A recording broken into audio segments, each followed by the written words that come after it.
Assalamu alaikum, everyone. I want to start by saying how excited I am to cover this topic, the heart of homeschooling, a beginner's guide. It's my passion to support moms who are in this phase, who are beginning, and it's so exciting and rewarding to see moms and families evolve from not knowing how to start to becoming experts in their own way.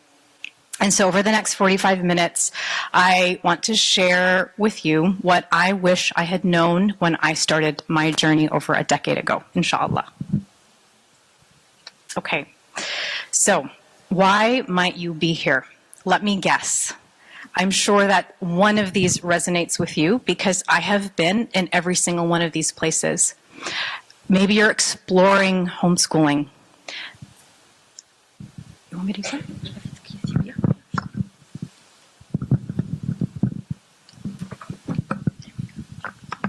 Okay, can everyone hear me okay? Yeah? Okay, great. Perfect. Wonderful. So you might be wondering where to begin. Maybe you're already homeschooling, but your things aren't working and you need a little bit of advice and you need a boost. Maybe you're questioning yourself altogether and you're wondering if you're doing enough. Or you're seeking connection because it can be isolating, especially for the introverts of us. It can be very isolating. So maybe you're here for community and connection.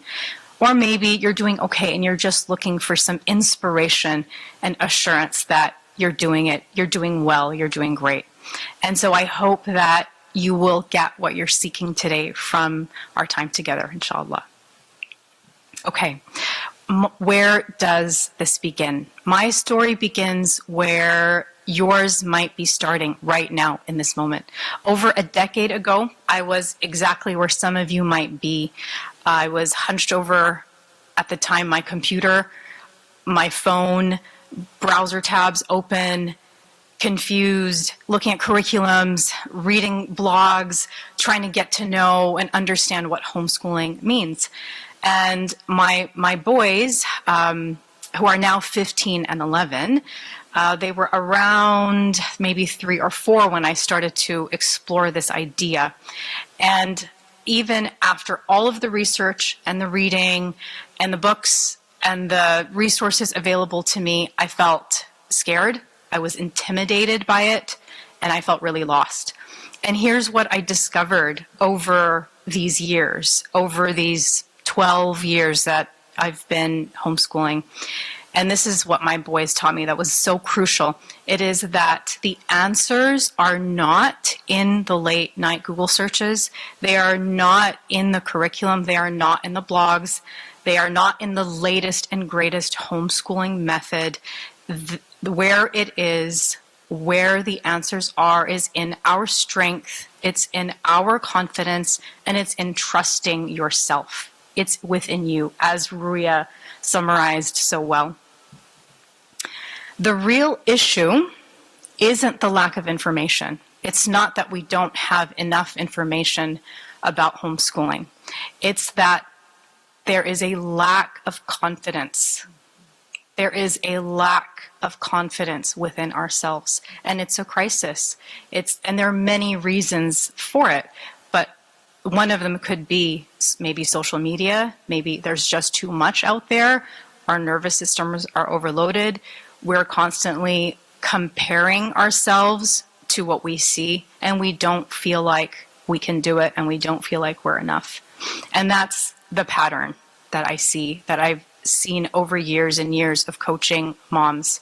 It's that we don't feel qualified enough, strong enough, capable enough to homeschool and educate our kids. So, with everything at our fingertips, with AI that can summarize everything, all the technicalities of homeschooling, right? What the real issue is managing our insecurities, doubts, our negative self-talk. We are our greatest critic and our greatest enemy. As again, this was not planned, but it's incredibly, it's so serendipitous. Subhanallah, it's really serendipitous. So it's a sign This is a sign that this is the message that we need to share with our moms, with our mamas, with our sisters, with women. This is not a homeschooling issue. This is a mom issue. And I hope and pray that by the time our session together ends, that you will have more belief and trust in yourself, and you will have the seed of confidence that you need to start to continue through this homeschooling path. Okay, so I promise you we have not talked about what we're presenting. Like, it's just pretty amazing to me. So why do I want to start here? Well, I don't actually need to talk about why, because Ria just did, right? The foundation of your homeschool, of your family, ultimately is the mother. Most people think that homeschooling and the research and how you start begins with the child. The questions are, what curriculum do I start with my 5-year-old? What is the approach that I should use? But the truth is that it begins with the well-being of the mother. And this is often the part that's overlooked, and it's absolutely critical to the success of our homeschool, of our family life. The physical and emotional well-being of mom, of ourselves. You cannot pour from an empty cup. The reality check that we need is whether we're homeschooling or not, the amount that we are giving and the amount we're having to deal with what's happening in our world right now. Our house is not always going to be clean. Meals are not always going to be perfect. Something has to give, particularly for homeschooling families. And the expectations need to change. First, for ourselves, our own expectations, and especially on the part of our spouse. That's another topic that's not really talked about when we talk about homeschooling, is the spouse, our husbands, the role that they play. Husbands are critical. They are the hidden scaffolding that is not discussed enough, and that has to be spotlighted. The primary role of the spouse, of our husband, is to support the wife, is to support mom. And it's not just financially, especially if we've gone to a single income household. It is emotionally, physically, and practically. And what does that mean? And this is going to sound so basic, but it's not. It's making sure, did mom eat today? Is she exercising? Does she have time to recharge, time to herself? And oftentimes you hear a lot of criticism. My mom, my brother, my sister, they just don't understand what we're doing, and it's part of his job to defend the critics, to defend you against the critics, not defend the critics. It's to defend you against those voices that are putting doubt in your mind because they don't understand what we're doing. And you cannot give what you don't have. We are with our children as homeschooling moms 24/7. And so it's draining. That's the reality. And that's the vulnerability that we have to bring to these conversations, that this is challenging. And if you're exhausted and overwhelmed, that will outpicture on our children. They feel it and sense it and become dysregulated. Okay, so we are the core. The best curriculum, approach, the minutia of homeschooling cannot compensate for a burned out mom. It cannot compensate for a burned out mom. And I'm giving myself and everyone here permission to ask for help, to reach out, to hire. Maybe you're hiring help for cleaning. You're asking for, you're working together as a family for meal prep on the weekends. You're finding childcare, joining co-ops. You are reaching out to the resources in your community, whether it's Silicon Valley Muslim Homeschoolers or it's East Bay, it's H2, it's called H2 now, or it's homeschooling consultants, or it's Calibrated Pathways, or it's Soulful Studies, or what have you. There are so many resources. Use them. there is absolutely no shame in asking for help. And I think we are in a situation now where there is a projection that we have to do it all, and we can't. A well-rested, supported, cared for mother is the secret ingredient to a thriving homeschool. It is the secret sauce. So if you're looking for answers for, well, this curriculum isn't working and the approach isn't working and something's not right, we have to, as Reema talked about, we have to look inside. We have to look at ourselves and see where are we at. And that your children, their state will tell you where you're at. If you are grounded, they are grounded. If you feel calm, they will be calm. And so that's a really important foundation to the beginner homeschooler and to all of us who are on this path and looking for answers. And this was the answer to the question that you asked earlier, my dear. That was the answer when I started taking care of myself. SubhanAllah. SubhanAllah. Okay, so I'm starting out here. I'm starting kind of wide, right, and talking about a lot of theory and psychology. And then I'll go down into some of the specifics for homeschooling, but I think this is setting the tone and the foundation of what we need to talk about. So, what will we explore together? I hope to give you a comprehensive roadmap. It's touching on a lot of things. It's very high level. A lot of these topics need their own hour. They need their own conference. So it's going to be very high level and scratching the surface. But what we'll talk about, what I'll try to cover today, is what homeschooling really means, how it transforms families, our fears, what it means to establish a mission, vision, values, a charter for our homeschool, some approaches to homeschooling. And we have the wonderful Hannah with Pepper and Pine who will go deep on one of those approaches, and I'm just going to cover a whole bunch of them. Choosing curriculum. This is the number one question.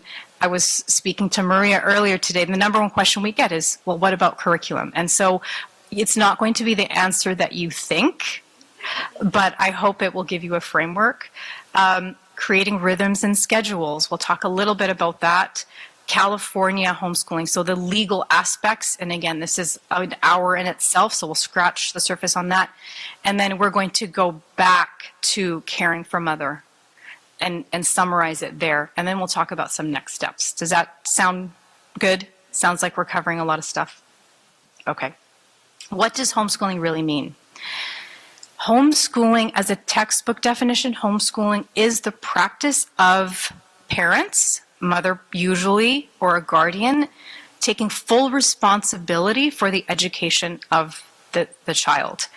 And instead of, rather than sending them to traditional public or private school. That's the general textbook definition. I have over the last 15 years of parenting and 12 years of homeschooling, come up with my own definition. I think that homeschooling is putting your trust in God as the ultimate teacher with a capital T, and educator with a capital E.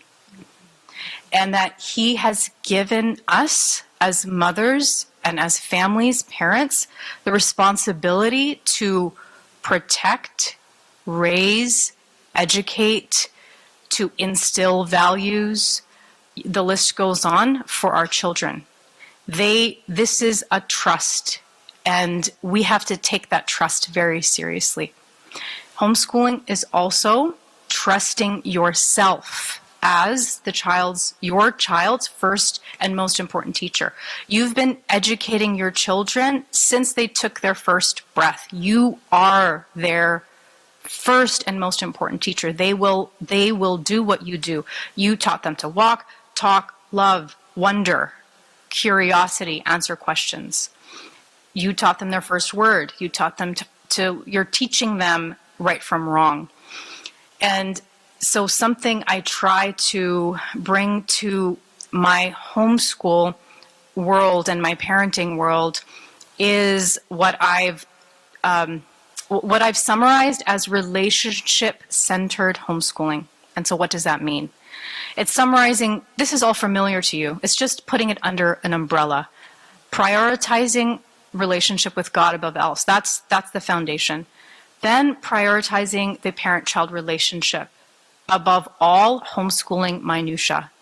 That is number one most important thing. Creating family harmony over academics and curriculum. Weaving learning naturally into life, developing character and values and morals, and following our child's curiosity instead of fighting it. And this is, we'll go into this, but the beauty of your son or daughter is deep in something, art, or they're reading, and that you don't have to pull them away to get homework done or study for a test. You can follow their natural path and interest, and learning together as a family. I am not particularly interested in history. I never have been. It's not a strength of mine. But my son loves history, and I learned so much about Greek mythology and about the ancients just by following his interests. So we learn together as a family. The reality we must acknowledge is that homeschooling is hard work. It's hard. And it's okay to say that. It is hard. And it's the most rewarding thing that you will do, and it requires sacrifice. This cannot be ignored.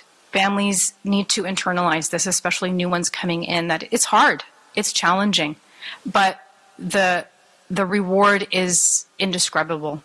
And we have to always keep those two things. You can hold those two emotions and feelings and thoughts at the same time.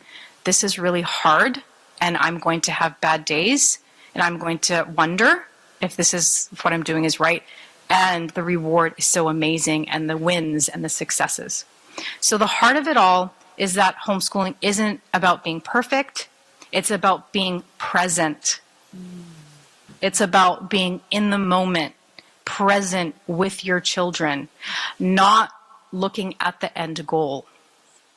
It's about being in the moment and looking at this being that is in your trust and what your child needs at that moment. And of course, having a plan, and we'll talk about all of that, but that's the essence.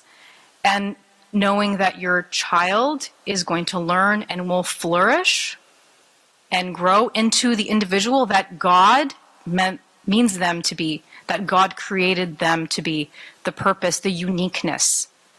That is the essence. Okay, how does homeschool transform families? The transformative benefits are many, but I'm just going to talk about a few.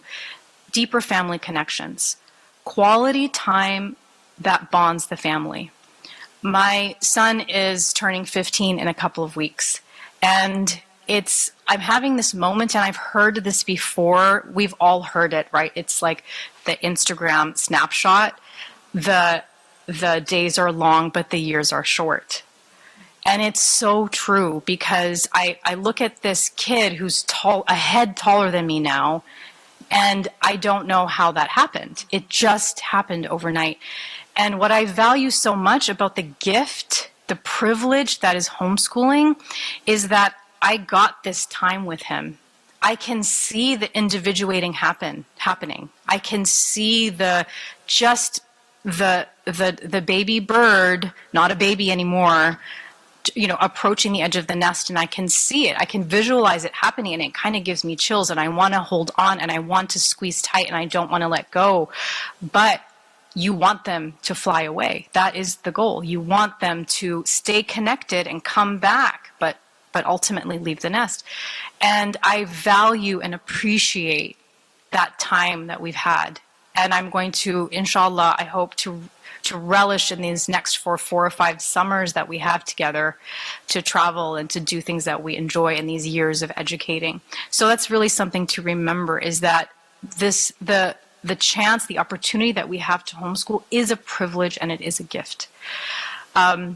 Individualized learning. This is the obvious thing, right? That I'm not going to go deep into, because this is the obvious thing. We can individually customize learning for our kids, and they can pace at whatever pace that we want. If they're gifted in something, we can pursue that. If they're challenged with something, we can help them in that area. And of course, character and spiritual development. This is such an opportunity for us to impress our value system, our faith, our beliefs onto them. So much more time to study, whatever it is. If it's tajweed, if it's Quran, if it's hadith, if it's, our hifz families, many homeschooling families can do that. And so what a great opportunity. And freedom and flexibility, of course. We can travel off season. We can take homeschooling with us. We can go on educational trips. It's the freedom and flexibility is just so wonderful. And something that I think, especially in the Silicon Valley, there's a lot of insecurity and concern about academic excellence. Well, what about academics? What about my kid being prepared for university or for a job? And I think this is a common question in the Silicon Valley. And again, you can give your child a college prep education via homeschooling if that's what you want for your family. And you can become an unschooler. So you've got that range and that opportunity to go either way. Transformation happens for the entire family. It's not just your child. It's the relationship with your spouse. It is the relationship your spouse has with your kids. It's the sibling relationship. You can see the evolution of an older sibling, right? And how they take care of and support the younger kids, and then how they take that out into the world, and how they interact with neighbors or cousins. And it's transformative in a very deep way in many different ways. Okay, addressing our fears. I think I'm maybe halfway through, and we have a lot to cover still. So I'm going to try to rush through some of it. Addressing our fears. Okay. So we understand now what homeschooling means. We have a definition, but in spite of all that information that we can access, there are a lot of fears. And these are the three most common ones. And this is particularly in the Bay Area, what about academic rigor? And I talked about that a little bit already. We get to define what that is for ourselves. There are a ridiculous amount of resources, either online or curriculum. There are so many things now, especially post-COVID. There is this evolution of homeschooling resources. So you can give your children, if that's what they are leaning towards, academic rigor. Or you can focus on literature. You can focus on liberal arts. If they're artists, you can focus on that. It really is you customizing the education for your child. What about socialization? Up until last year, I would say that this is not a concern, particularly in the Bay Area. You have so many opportunities and resources. East Bay Muslim Homeschoolers, Silicon Valley Muslim Homeschoolers, co-ops popping up everywhere. So the community is doing a fairly good job to keep families connected. And if you are not finding what you need, you can build it and people will come. I promise you, you put something out there and people will show up. I have a 15-year-old son, so it is a little challenging now because a lot of homeschoolers have dropped off. And so it is a challenge, especially, as I was saying, for the introverts of us, the homebodies of our community. We have to make an effort. And with effort, you can find those opportunities, whether it's volunteer work or at the mosque. You can, but it is effort. You have to really be conscious about how we're socializing our kids.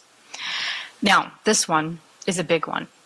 I am not qualified to teach. It's a big one, right? I'm not a teacher. Well, you don't need to know calculus to teach kindergarten. You don't need a PhD to teach ABCs 1, 2, 3s. You don't need to have a master's in chemistry to teach elementary science. And we have to go back to what I was saying earlier, that we are our kids' first teacher. We know them better than anyone else. And we have to find that confidence within ourselves that we can do this. And understand that if you don't know what to do, or if you aren't sure how to do something, teach a particular topic, or not sure how to proceed, there are resources. There are so many resources. You can reach out for homeschooling consultations. You can reach out to veteran homeschoolers. You can reach out to friends who've done this for a while and figure it out. It takes curiosity. It takes persistence. And you absolutely can do it. My favorite years are the elementary school years. They're my absolutely favorite, most joyful time of homeschooling. It's the best. And if you have an opportunity to watch your children learn something new or struggle and figure it out, it's like, it gives me chills. It's so incredibly rewarding and amazing. And take the opportunity. Take it. Don't be afraid. You can do it. We're all here to support you. And so, again, this is the theme. And I have this right here. And it's pretty amazing. I have it right here. You are enough for your kids. God has given you these children, and you have what you need. You have everything you need. You just have to unlock it. You have to access it. You've got to believe it, and you can do it. Inshallah. Okay. This is another one of my favorite topics. This kind of comes from my corporate background. I don't know if in the introduction Rhea talked about, I did work in tech for many years before I got married and became a mom. And so this part it's like that corporate-y part is just like, I can't help it. It's in my blood. I love it. I love technology. I love working in tech. I really do. So that's like the other part of myself, like that schizophrenic part of myself. But so this is where that comes from, and it's bringing it to our homeschooling life, which is mission, vision, values, your family's North Star. So what do I mean by that?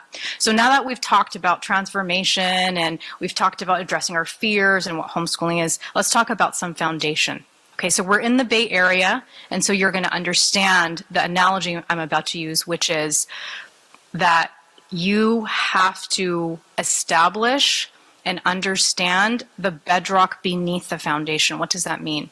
So these are the tectonic plates that are you and your spouse. What happens when tectonic plates, what happens when they crash together and there's no stability? Or earthquake, and what happens to the foundation of your house? It cracks, it shakes, it breaks, and it moves everything in it, and it all falls to the ground and crashes, right? So you and your spouse, you're the tectonic plates of your family. And so before approaches, curriculum, schedules, any of that minutia, any of that stuff, it's important, sure. But before that, you and your spouse, you've got to get on the same page. You have to be aligned in your homeschooling mission, vision, values. And when parents aren't aligned, someone isn't sure. Maybe oftentimes you hear the story of like, my husband's not really on board. He's not bought into this whole thing. It comes out in the dynamic of the family and how your children are responding to homeschooling. So what are the essential conversations that you have to have with your spouse? What does success look like in your homeschool? What are your non-negotiables? This is where you might have to compromise. Your husband wants a really academic homeschool, and you want to lean in on follow curiosity, and you want to lean in on some other things. So you've got to find a place. You have to educate your husband. You have to get him talking to other homeschooling dads and come to a place of agreement and come to a place of compromise, and then present a united front with your kids. This is super, super important. So your family's education charter that consists of mission, vision, values is going to guide your decisions. When you're confused about something, you're not sure what to do, you go to this. And this is something my husband and I took, old school, those big, huge Post-it boards, where you rip it off and there's like sticky and you put it on a window or a wall. And we wrote out these things, mission, vision, values. And we've memorized it now, but going back to look at something tangible and physical when you're not sure, when things feel uncomfortable and you're not sure, it's a really, really important thing to do. And writing it down, whether it's physical, in a notebook, in a journal, on pages, in Word, whatever you want to use. Again, briefly, vision, mission, values. Vision is what's your vision for your family, not just your homeschool, but for your family, your kids, long term, overall. Where do you want to go with them? your mission is, how will you live this out in your daily lives? And how will you, for example, is it you're prioritizing your academics, relationship, creativity? It's you want simplicity, you want to exit the rat race, whatever it is. And then values are your core beliefs. And this, of course, includes Islamic values, but also educational values, relationship values, the health and well-being of yourself, your family. And so that's where the values come in. So you're going to bring this together and create your family's charter, and that's how you're going to, that's the springboard from which you will make decisions for your family. Does that make sense? Is that too corporate-y, or is that, okay. Okay, good.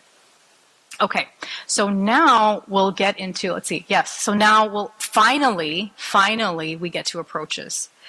And hopefully you understand why I didn't start here, right? Because all of that leads to how you're approaching your homeschool. So now you've got your charter ready, you're ready to explore approaches, and you want to align your approach with your vision. And I think when Hannah speaks and talks about the Waldorf method, you'll be able to see that how that could align with their families, whether it's stated or not, mission, vision, values. It's different than classical. It's different than Charlotte Mason. It's different than some of these other ones. So I'm really glad we have a really different, something that I'm not really that familiar with, but I'm super excited to hear what she has to say. So our approaches are, and again, like this is, you can search this, you can read about this on your own. I'm just scratching the surface here. Classical, Charlotte Mason, Waldorf, Montessori, unit studies, unschooling, eclectic. If you've researched homeschooling, you've probably come across these, right? They're probably familiar to you.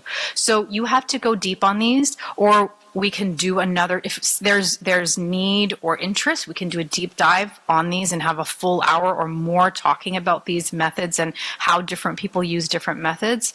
I personally I like the classical approach, and I bring in eclectic. I bring in pieces of all of these into my homeschool, and I think that works really well. You can customize it to your kids. I have 2 very different kids. And remember that you can change your approach. You can combine approaches.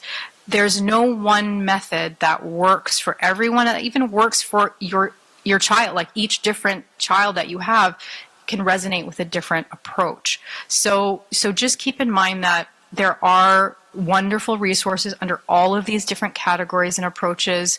You know, look into them and see what aligns with your value system, and try it. And if it doesn't work, you can always change it. And again, that's the freedom, the flexibility that is the beauty of homeschooling. Okay, curriculum. This is the number one question, right? As I said before, this is like curriculum. There's kind of this is like, how do I teach my kids? Okay, so I won't be talking about detailed curriculum.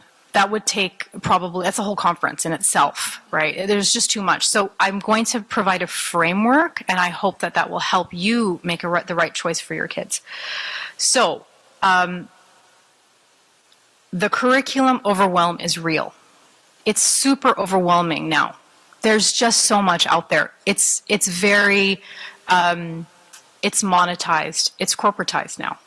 And Maria and I had just happened to be talking about this morning, or when we were connecting, and it's not the way it used to be, but that's the way it is. This is what we've got right now. So how do we choose? And this is, if you don't write down anything off the slide, write this down. Oh boy, okay. I don't know how I'm going to do that, but okay, I'll try. Okay, so the best curriculum is the one that your child will enjoy, and that you will enjoy teaching and connect to, that you will bring enthusiasm with. That is the best one. There is no best one for everybody. It's what you enjoy and what you connect with. We didn't talk about this very much, but temperament and learning styles. There's 2 books called The Temperament God Gave You and The Temperament God Gave Your Child. 2 books that really explain temperament really well. Understand your child's temperament. Learning styles. Understand so much information out there. Understand what is your child a kinesthetic learner or a visual learner or an auditory learner or all of the above, or how do they learn? How do you learn? You don't want to push your learning style on your child. So understand how you learn and then how they learn and figure out how you can work with those things. There are lots of different types of curriculum available. All-in-one programs, living books, online classes, unit studies, open and go. All of these are options and they have great curriculum under each one. Okay, let's do a social media reality check right now. While social media is an amazing resource for the new homeschooler, it's also incredibly overwhelming. It can be really intimidating when you go and start looking at reviews and how people are using things and just think, forget it. I can't do it this way. There's no way. So, use it as a resource. It's a really great, you can learn a lot, but also temper it by trusting yourself, coming back to trusting yourself, looking at defining mission, vision, values, and what aligns. And that is what I'm calling the curriculum written on your heart. So let's talk a little bit more about that. The real truth about curriculum, and you can fill in the blank with any minutia that is homeschooling related, approach, curriculum, how I teach, what I teach. Your relationship with your child matters more than any curriculum choice. Your relationship with your child matters more than any curriculum choice. And what I've witnessed is families beating themselves up, moms just so frustrated. This math isn't working. I thought this was supposed to be the best one. Or, this writing program that my whole co-op is using, it's not working for my kid. Why isn't it working? Something's wrong with my child. Something's wrong with how I'm teaching it. It's not working. Or parents pushing expensive curriculum, like we're invested. Like this is it. We're invested. We are doing this. Well, that's not going to work. And the moment curriculum, again, fill in the blank, whatever, approach, the minute it damages your relationship with your child, it's gone too far. It's gone too far. The homeschooling success rests on healthy relationships. End of story, period. So none of that doesn't matter. This is the framework you need to come from. So give yourself permission to stop mid-year, try something new, skip pages and chapters that aren't serving you. Mix and match from different places, take a break, come back later. Maybe they're not ready. Find a completely different approach. And remember that you're not failing if you change course. You're being responsive to your child's needs. You're prioritizing relationship over perfection, over getting stuck in some way. And that's what good teachers do, is they evolve, they curve, they bend, they move. So the curriculum written on your heart, what does that mean? These are the 4 things I want you to take away. Trust your deep knowledge. Trust your intuition about what your child needs. Focus on what your values are and vision for your homeschool. And prioritize relationships. Okay. Rhythm, creating rhythm. And schedules that work. So again, there's a book that I want to refer you to. Let's see, do I have it written down here? It's called Plan Your Year by Pam Barnhill. It's a fantastic book. It's super simple, it's not a thick book. And that's basically how I learned how to choose the schedule that works for my family. So there are, first and foremost, let's step back, right? The axiom, the framework is let go of school at home thinking. Whether you're just starting or you're in the middle of it, let go. You've got to de-school yourself first before you start. You've got to understand where you are, where your patterns are, and you're pushing school at home, and undo that and take away and focus on not having to do school 8 to 3 and not focusing on one subject at a time. And it's only these certain months that we educate our kids. No, it's all week, it's all year, it's in the summer, it's every day, however you want it to be. So there's different schedule types, and again, whole hour you can spend on this, but traditional schedule, which is, again, set times every day, that's fine if that works for you, but that's not the point of getting out of school, right? Block schedules, like longer blocks for each day, each subject in a day. Loop schedule, this is the one I use, I really like it. It's a checklist of things you want to cover in a week, and you kind of loop through. It gives you a lot of flexibility. You kind of check off what you've done in the day, and then go to the next day and complete or work through your loop. Unit studies, these are great. I know lots of people who do these. I wish I could do unit studies. I love it so much. They're so awesome. I can't do it that way, but you take a particular topic and you work through all your subjects, or some of your subjects, like history and language arts, for example, with one topic, and science. So you can do it that way. And then you've got the relaxed, natural learning, like kind of unschooly approach, which you can also do if that's what works for you.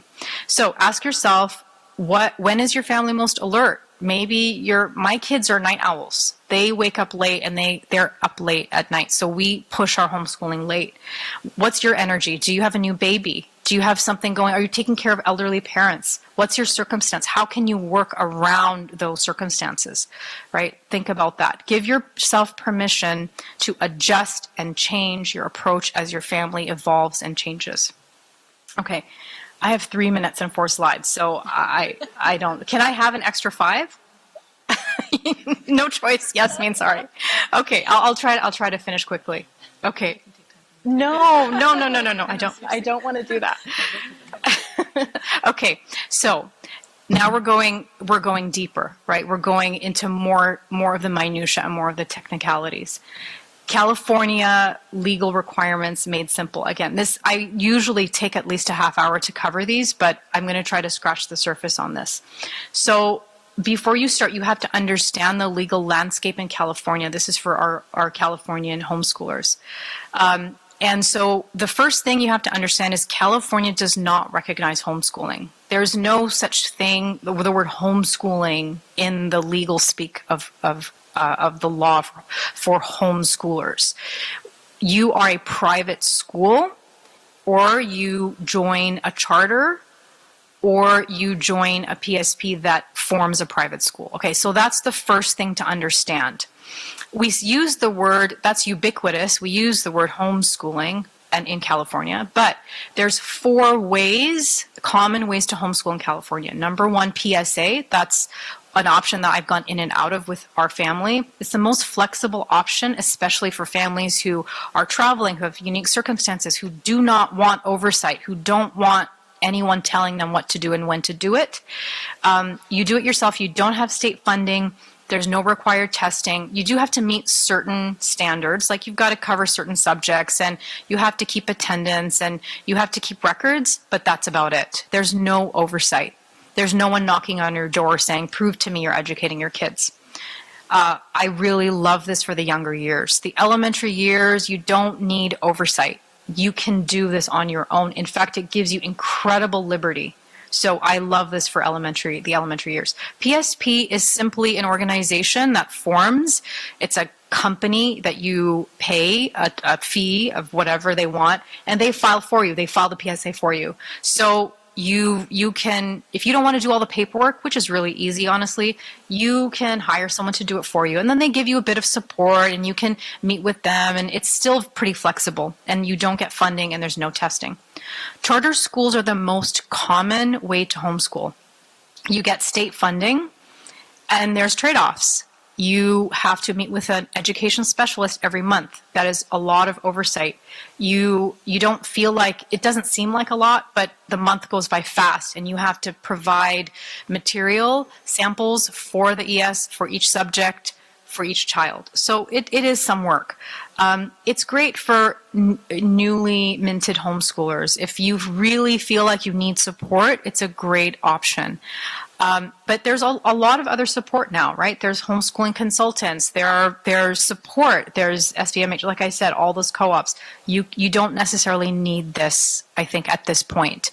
But if you feel like you need encouragement and scaffolding and support, that's a good option. ISP, I'm not that familiar with. I don't know a lot of people that do this, but essentially it's public school at home. You're working within your district and you're taking all the material from the public school and doing it at home. So that's what that is. Okay, we're back to this slide. Right? So I wanted to circle around and hopefully you can see why this is the most important foundation. This is the most important thing. And I won't go through everything again, but I just want to bring home that you being well as mom, that is going to be the foundation for your homeschool. focusing on your own needs is okay. It's necessary, in fact.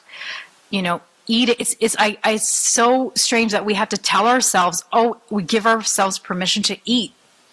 Because you will sacrifice your food, your meal, okay, I can't eat. I got to get to class. I've got to get to co-op. So the first thing to go is food, which is insane. Right? You've got to fuel your body.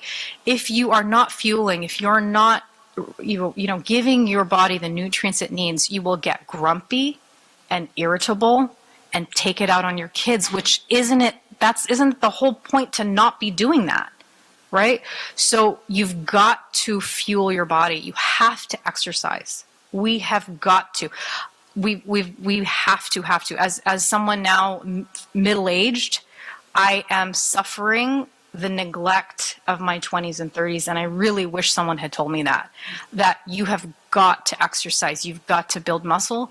You have to eat. It's not a trend. You need protein. You need protein. You need it to fuel your brain. You need it for your hormones. You need it for your mood to stabilize. So as we are grounded and stable and grounded in ourselves, we can be that for our kids. But you've got to do this. Eat and exercise and sleep.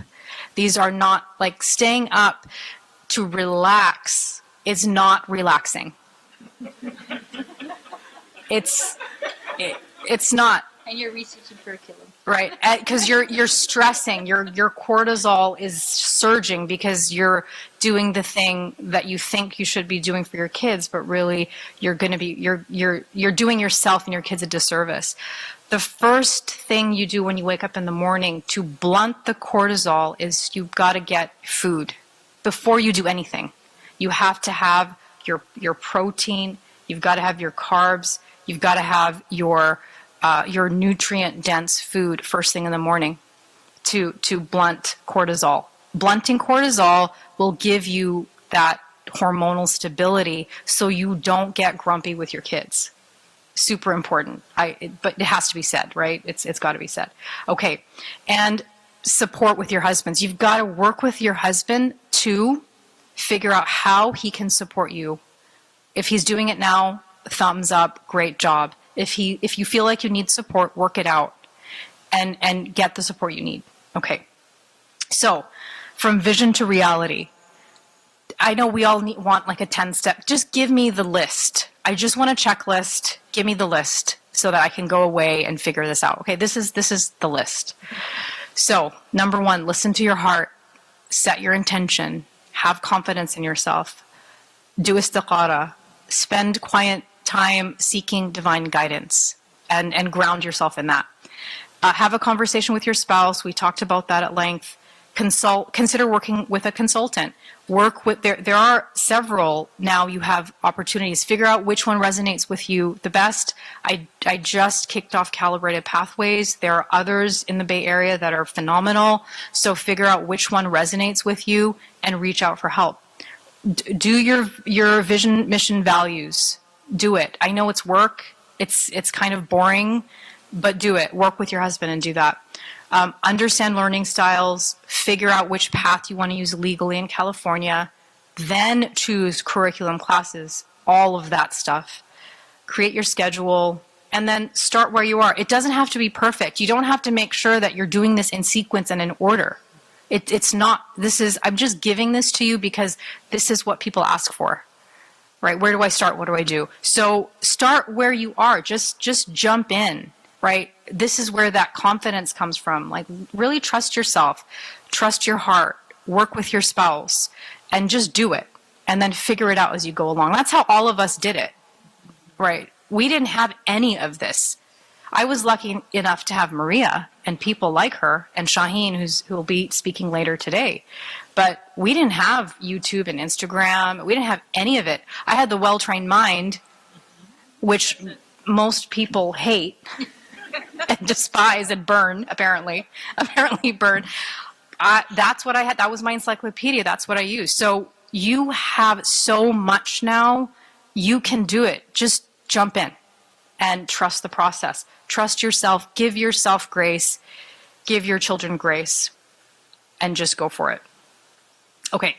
final reflection. This is a summary of my homeschooling culture, which is relationship over tools, right? It's not about the tools, you guys. It's not the curriculum. It's not the approach. It's about relationships. Trust the unplanned moments. You can learn so much just in the spontaneous, in the car, at a park, talking to moms. You can learn just in life, and use your intuition as your guide. This is God-given to mothers. We have a baby, and then we know what to do with them.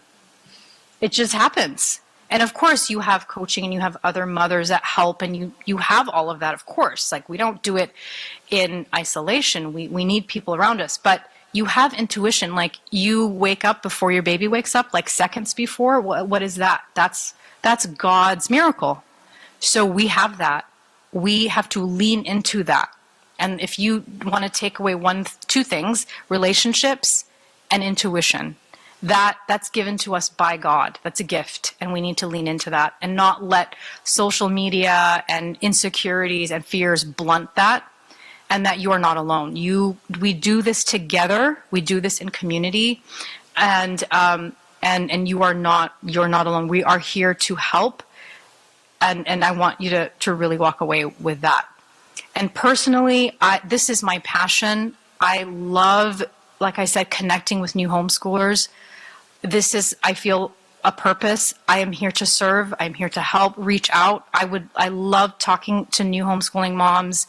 And I'm genuinely here to support whoever wants to do this. So this is my contact info, and please reach out. I'm really happy to help.